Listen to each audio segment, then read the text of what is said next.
Welcome everyone. I'm Alexander Mihalci, and today we have one of the industry leaders, Uzair Moosa, CEO of Swap. Welcome, Uzair. How are you doing today? Thank you so much for hosting me. Really happy to be here. Thank you. Awesome, and I'm excited to have you on the podcast today, and I'm sure you're going to be of great value for the audience. Now, before we dive in, could you give us a quick overview of what Swap does? So, Swap is a car subscription platform. We're an aggregator of different car rental companies, and we aggregate them onto one platform and then offer it to the customers in the form of subscription.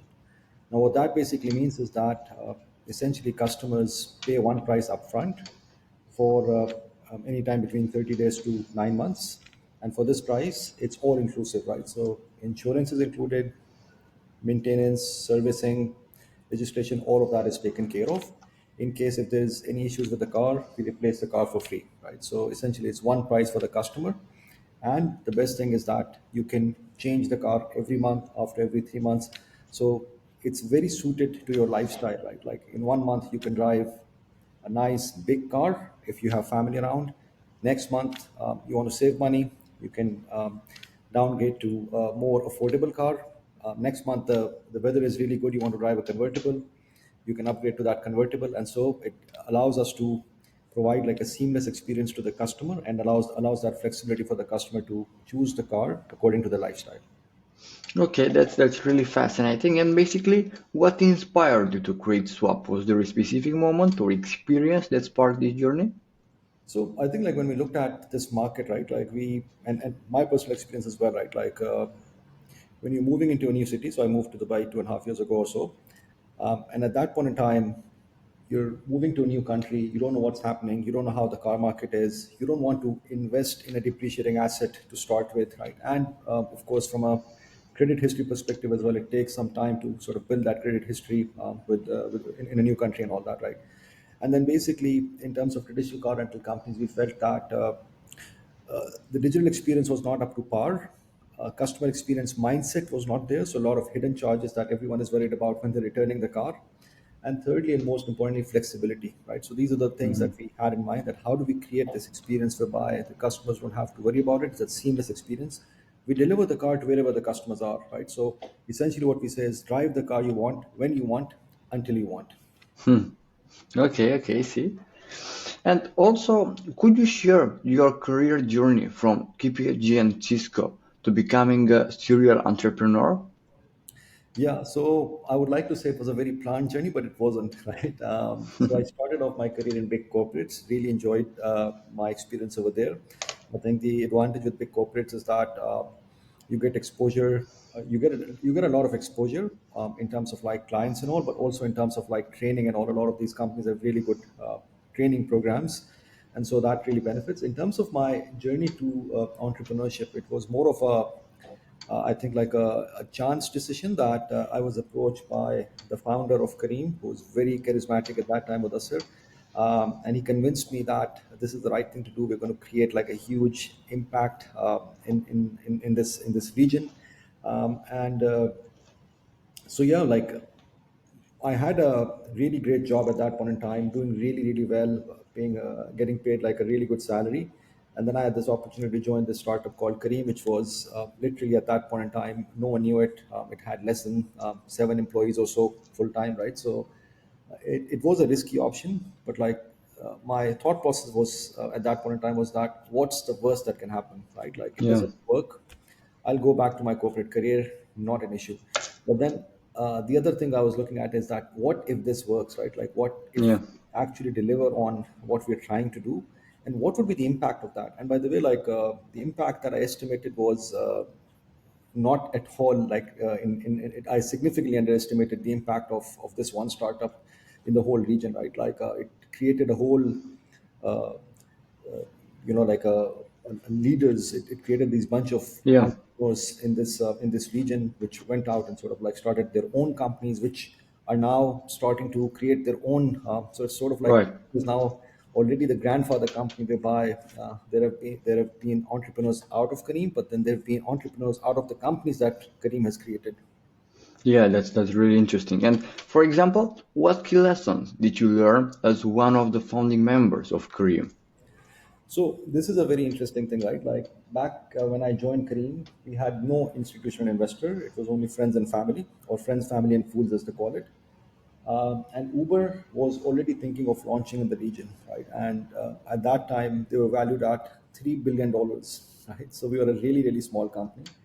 And so I think the key lesson that we learned was that if you really want to sort of like solve something really big without a lot of money, then you need to be obsessed about customer experience, right? And this is one Yeah. of the things that we did really, really well. That really focus on small things which really create that delightful experience for the customer. So if I give you an example, right, like I was in Saudi Arabia, right? Like, and we realized that the driving standards that we want were slightly higher than what the driving license authorities had at that point in time, right? So we would Mhm. actually retest all of the drivers on the driving skills. So we had our own test, driving test, right? Yeah. Obviously, that took effort and time, but it was important. We interviewed every single driver, right? Like, which was really important. We created a policy around uniforms, right? That if you want to work with us, you have to sort of wear a white shirt and a black pants, right? Which was really important for us. We educated them that in order for you to, and by the way, like one of the things that we designed really well was that we created a tiering system whereby for the drivers and by the way we did not call them drivers, right? Once we did all of this, like in order for them to feel a lot prouder about them, we like you were a driver, but once you do all of these things that we ask you to do, you're no longer a driver, but you Mhm. transform into a captain. And that Mhm. created that ownership, right? That okay, we don't want to be a driver, we want to be a captain, and Yeah. a captain is very different. So this is one of the things as well, right? We branded it very differently so that it's really appealing to people who work with us. And then what we did was we created this tiering infrastructure whereby the more rides you do at high quality, this allows you to move along the tiers, right? So you start off with bronze, then you move to silver, then you move to gold, and then the best category was the Kareem drivers, right? Mhm. And so we linked their earnings to their tiering system, right? So our Yeah. systems would actually prioritize bookings to the Kareem drivers first. And so when we created this incentive, right, it created all of this. So in short, right, it was all about giving a really, really delightful experience to the customers. And then how do we make that happen through the driving partners that we had? Yeah. Yeah. I see now. Now, let's go back to your product because I think this is very fascinating and it needs more attention from this. And could you explain the concept of car subscription and how Swap is disrupting the traditional car rental market? So if you look at the traditional car rental market, right, like digital experience is limited, right? So these are not digital native companies. They're adding the digital layer to their existing infrastructure, and they've got a legacy infrastructure which takes time to transform, right? So that's one thing. Yeah. Secondly, a lot of these policies are outdated now, right? So flexibility is not there, right? So a lot of the times when you commit to it, you have to commit to get a good price. You either have to commit to 6 months, 9 months, whatever it is, and then the penalties are brutal, right? Like so that's the second thing, right? Like, and third thing, what we saw was that transparency, right? So uh, everyone has this anxiety when they've rented a car and when they're returning back the car because they don't know what charges would suddenly come up, right? So that's Yeah. basically the third thing that we're really, really looking at in terms of how do we solve these three things. So provide a significantly better digital experience, have a customer mindset, provide flexibility to the customer. So yes, of course, there would be times when customers have to change their mind. So what policies do we create which are fair for us as an organization, but also fair for the customer? Most importantly, right? And third is how do we create transparency around any charges that the customer will have to pay, especially related to non-rentals, right? So those are the three things that we really really focus on. Okay. Okay. See. And what are the key benefits of Swap's car as a service model for the customer? So what we say is that we are serving the evolving mobility needs of a customer, right? Nowadays, like your lifestyle completely varies, right? Like it's not the same, right? So as I mentioned, right, like that, there would be times when you want to save when you want to save money. Let's say that you're buying a house and then you want every penny at that point in time saved is really important for you, right? So at that point in time, you can go for a more affordable car. But after 3 to 6 months, let's say that you're like, okay, I'm done with saving. Now I want to splurge. I want to go out and enjoy the nice weather. I'm going to go for a convertible, right? After 3, 4 months, you're like, my family is coming. I need a bigger car. So you can then upgrade to that bigger car. And for us, like the important thing is to offer a one inclusive price, right? So maintenance, insurance, servicing, replacing of cars, no registrations required, no hassle of buying a car, no hassle of reselling a car. So all of these things uh, are something that we provide to the customer. Okay, okay, I see. And for example, I have a curiosity by then. So how does Swap ensure a recurring revenue stream and high customer retention with this business model?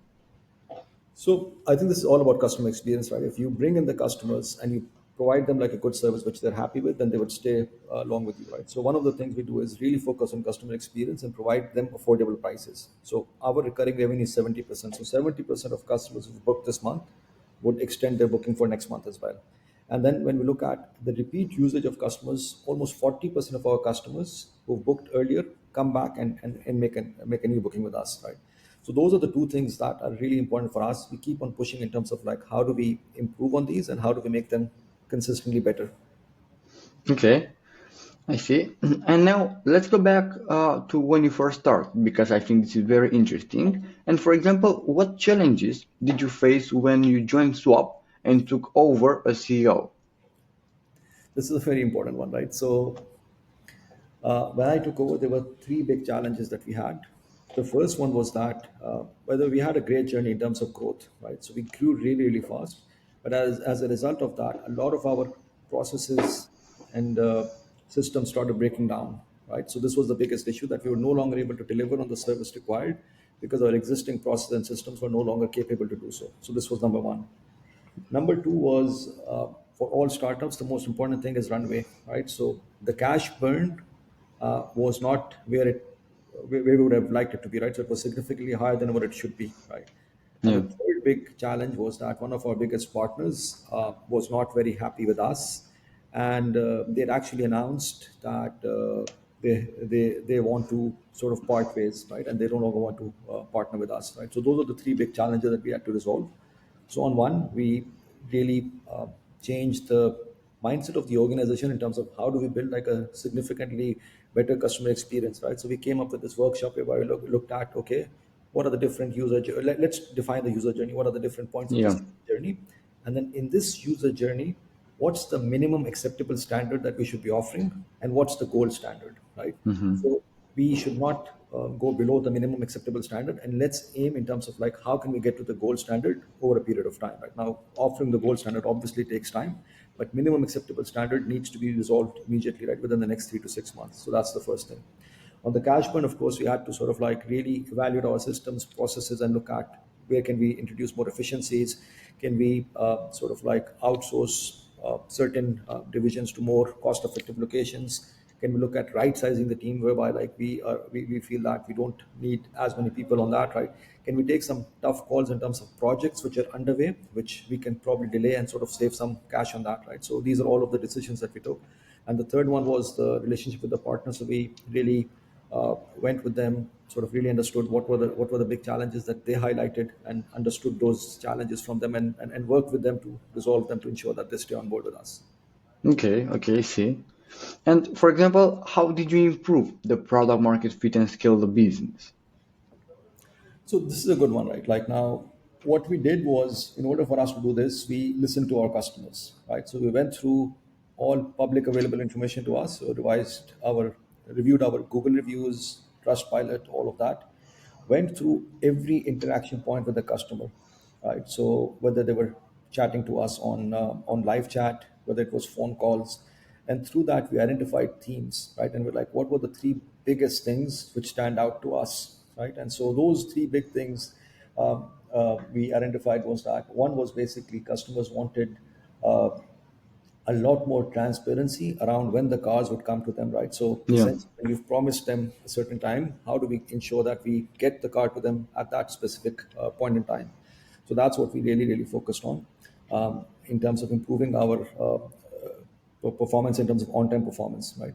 Second thing is we really focused on in terms of like, so one big thing for the customers, which is was transparency around non-rental charges, right? And how do we communicate them more effectively, right? So there are toll charges. There are lots of tourists who are booking from us as well. How do we explain this to them?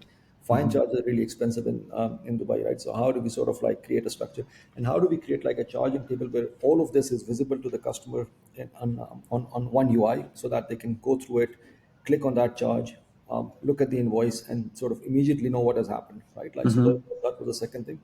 And then the third thing was availability of customer support agents. So what we realized was that our customer support team was working till 6 p.m. A lot of our customers wanted to make bookings in the evenings, right? And so we had Okay. to look at how do we make ourselves more available, right? So how do we increase the availability, not only from a customer support team, but also from a booking perspective? How do we allow customers to book throughout the day rather than only during the working hours? Okay. Okay. See. And because you mentioned this, what strategies are you using to attract and retain customers in the competitive car rental market? So this is quite important, right? Like, I think so once again, like, what we want to do is like offer a significantly better customer experience and ensure that we offer uh, affordable prices, right? So we want to offer the right cars at the right prices to the right customer at all times, right? That's basically our motto. Yeah. For that, there's a lot of back end work that is required, right? In terms of like how do we constantly negotiate better and better rates for our customers so that we can give them better prices. How do we sort of like what's going to be our sourcing strategy for those cars? Which suppliers do we work with? How do we make it feasible for those suppliers as well, right? Like, so that's basically on that front.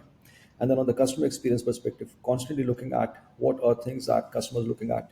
So just today, for example, we've launched this multi-month feature whereby customers who commit for longer term get significantly better prices, right? So that way, basically, we're allowing customers to we're not only creating that recurring revenue, right? So then we can provide a reason for the customer to stay on our platform for 3 months, 6 months, nine Yeah. months, and then once again, like the key thing that we need to sort of fulfill is that even in those options, how do we create a flexible enough policy which works for us, but which also works for the customer? Yeah. So it will be a win-win situation. Could be a win-win situation, right? Like, we don't want to uh, create situations whereby we only create a good outcome Yeah. for us, but not for the customer. Yeah. Exactly. Exactly. And I often find that innovative solutions face the initial skepticism. So, for example, when you talk to potential clients, what's the biggest misconception they typically have about what you do? So a lot of the times, customers just compare us to traditional car rental companies, right? And we feel we're not a car rental company; we're a car subscription platform, right? And there's a slight difference between the two, right? Like, so for us, it's more of a mobility as a service, right? Whereby we want to be a lot more flexible in terms of allowing customers to upgrade, downgrade, and then we are more in it for the longer term partnership, right? Rather than the short term, and then really create a frictionless experience for the customer during that this entire journey. Okay. And also, could you share a specific success story of a client who saw significant results using your solution? So there are we've got multiple customers who've booked cars. The story which I recall is that which is an interesting one is that when Snoop Dogg visited Dubai, his nephew actually rented a car from us, right? So it created a lot of buzz in the office, and of course, that's a story which everyone remembers in the office in terms of like creating an impact that our brand has somehow reached Snoop Dogg as well. So of course, that was a really proud moment for all of us. But in essence, I think what we're looking to do is how do we provide an experience to the customers whereby, so as I said, right, like a lot of our customers are customers who come here on, let's say, a project, right? So they're here Yeah. based in Dubai for 3 months, then they travel back. So for those customers, it doesn't make sense to own a car, Yeah. right? There's no point of having that depreciating asset. So I think the stories that customers really, or the stories that we create is that, like, I think the experience of getting the car delivered to wherever you are, and then the ability to return the car wherever you are as well, right? So we're not Yeah. bound that, okay, since we delivered the car at this location, we're going to pick up from Hmm. this location as well, right? You choose where you want the car to be delivered, you choose where you want the car to be picked from, and like, it's completely flexible. You give us 1 day's notice and we come and pick up the car, and you're done, right? Like, no hassles whatsoever. You change your mind, no worries. You just extend the booking. You change your mind, you want to shorten the booking, you shorten the booking, and all of this is available on the app itself. Yeah, and I really like the flexibility of your business has. It's yeah, awesome, man. That's exactly what we focus on, right? Like, how do we create like a very flexible experience for our customers? Yeah, yeah. So now looking at the broader industry, what key trends are you seeing emerge? So in terms of like what we see is that car subscription is really picking up, right? Like across the globe, right? So when I was looking at the industry, what we saw was that we had about almost 25% or so year-on-year growth in the car subscription space, right? And then when I look at specifically Middle East and Africa, that number is actually higher. It's around 30% above 30%, right? Hmm. So around 32% or so is basically the car subscription market, which is growing year on year. And so what we are seeing is that it's not just us, right? It's also the OEMs who are actually looking into providing a platform for customers to Yeah. subscribe, and not only in terms of the car itself, but the interesting thing which I'm researching on and I'm finding out is that a lot of the car manufacturers now are providing features based on a subscription model, right? Hmm. So, for example, in Tesla, if you want the self-drive option, then that's a Yeah. subscription. You have to pay for that, right? Volkswagen actually tried something quite interesting, which is the horsepower was limited to subscription as well, right? So if you buy the car, then basically you get like a certain horsepower, and then Yeah. if you want more horsepower, then you have to subscribe for it. So that's basically a big trend that we're seeing, that subscription is going to be a really big thing, and a lot of these providers are starting to do that, right? So I think this is something which we're definitely seeing. The second thing, what we're seeing is that the integration of different industries into this as well. So, for example, like if I look at cars, right, like there is a conversion happening between the car industry, technology, and then I would say I would say sort of like the energy aspect of it as well. So all of us know that electric cars are coming in. There's a huge Hmm. adoption of electric cars and all. Now, what that does is that it creates this intersection of energy, cars, and technology, right? So Yeah. what we would see not in the very far future is that there would be a way for all of these different uh, industries to merge together, right? So cars, for example, would actually become a provider to grid as well in terms of electricity, right? And they would consume electricity from the grid at some point in time as well.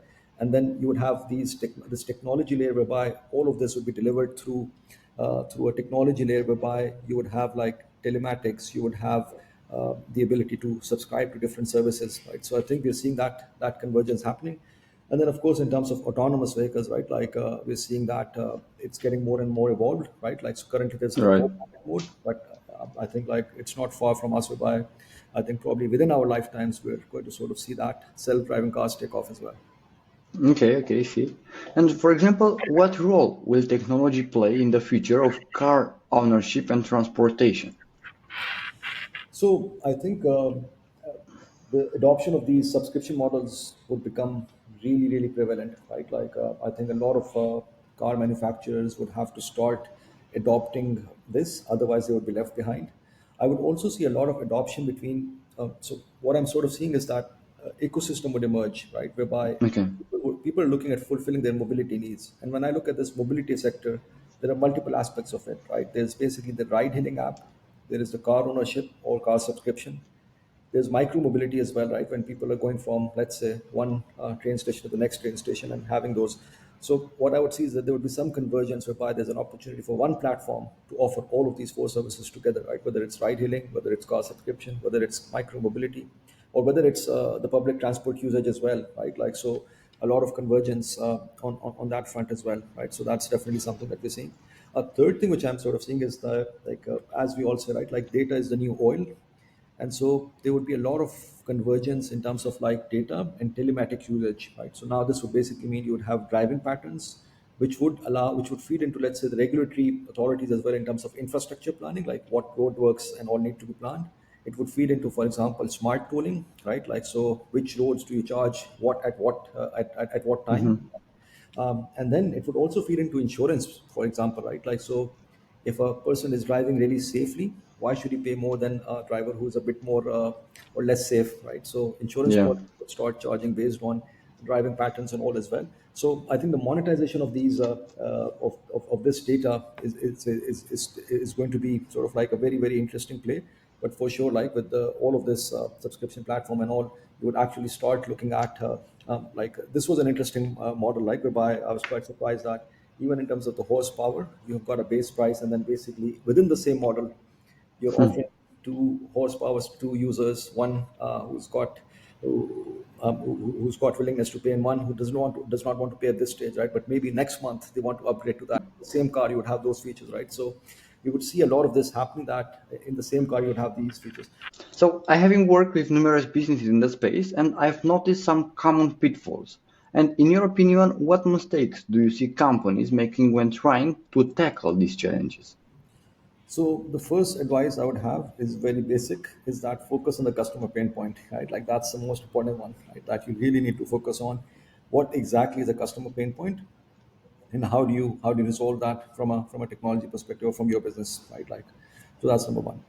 Second thing, which is equally important, especially in the current climate, is unit economics, right?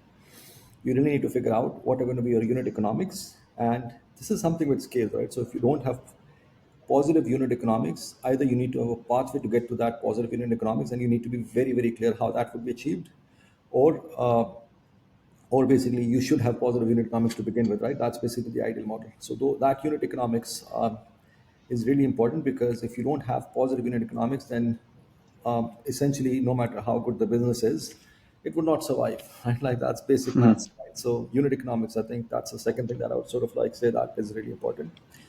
Third thing I would probably say is that you need to focus on the bigger picture, right? Like rather than sort of look at only your product usage in your industry, like look at in terms of the wider ecosystem, that how does it connect, what's basically happening, what are the trends which are happening globally and within your region, what's top of mind of different stakeholders in that region, right? Like whether it's the government or whether it's other startups, whether it's industry, and try and sort of leverage that to form those partnerships. So having those partnerships really accelerates your growth, right? And if you can add value to the ecosystem, right, and have that impact, then obviously your product becomes significantly more relevant, right? So I would definitely say that really start thinking on those lines, and then really start making a push towards making Yeah. that huge impact. Yeah, okay, okay, see. And before we wrap up, I'm curious about what's on the horizon. So when you look at swap journeys over the next few years, what possibilities excite you the most? Yeah, so I think we're just getting started, right? Like, so we started off with this with this model. We feel that we can expand into adjacent verticals, right? Like, so there are a lot of things that we're learning right now, right? Like, so in terms of like how the OEMs function, right? Like, that's a huge learning for us in terms of the maintenance industry, right? Because when the more cars you have, the more you get involved in this maintenance, right? So we're learning a lot about maintenance of the cars and all. We're learning a lot Yeah, about preventive care, like simple things like fueling of the car, changing of tires, right? Like all of these things we're learning, because we have to deliver on that customer experience. Roadside assistance, this is a big one for us, right? Like how do you provide that 24/7 assistance, and how do you can link into the system whereby you provide a significantly. So this is a current pain point for us, that roadside assistance is not insourced by us, it's outsourced, and we can't control all of it. So we're learning the tricks and trades of that industry as well, right? So that's basically a huge thing. And then, of course, from a regional expansion perspective, currently we are just based in UAE, so we've started expanding into UAE, into multiple cities and all. But then, how do we take this product, this concept, and go across the region into different parts of the Middle East? And what customization will be required, right? It's not that you can just copy paste whatever has worked here in UAE to other parts of the Middle East and Africa, right? So really look at what are the local needs of those markets, really customize that, and then and really expand, right? So that's basically the big one. And then basically I think if I take a step back, right, like we're really looking at how do we, once again what I talked about, right, how do we impact this ecosystem, right? In terms yeah, of, like, for example, adoption of EVs, right? This is top of mind for the UAE government. How do we sort of fulfill our role in terms of like making sure that that adoption happens faster than what is desired, right? So what can we do as a role player on that, right? How do we provide our input in terms of the information that we have, in terms of, like, let's say, massive infrastructure planning, road congestions, parking issues in the city, right? Like, so these are the big things that we're thinking of, that are not directly related to the product that we have, but are part of the wider ecosystem yeah, that we want to exactly. focus on, and provide our input as a contributor to that. Yeah, that's awesome. And for listeners who want to learn more or potentially work with Swap, what's the best way to get in touch? So we've got our website, joinswap.com, right? People can go there and browse through it. Of course, we are available on all of the Instagram channels. So on Instagram, sorry, on the social media channels. So whether it's Instagram, whether it's Facebook, and whether it's LinkedIn, right? Like, so we are available. So yes, like do read about us, do explore us, share feedback, and yes, we would be happy to sort of see some of the listeners becoming our customers as well. Okay, perfect, perfect. So, thank you for sharing these insights about you, about the company, and about the whole story. And thank you for this amazing podcast session. Thank you. My pleasure. Okay, see you in the next episode. See you in the next episode. All right. Thanks. Take care.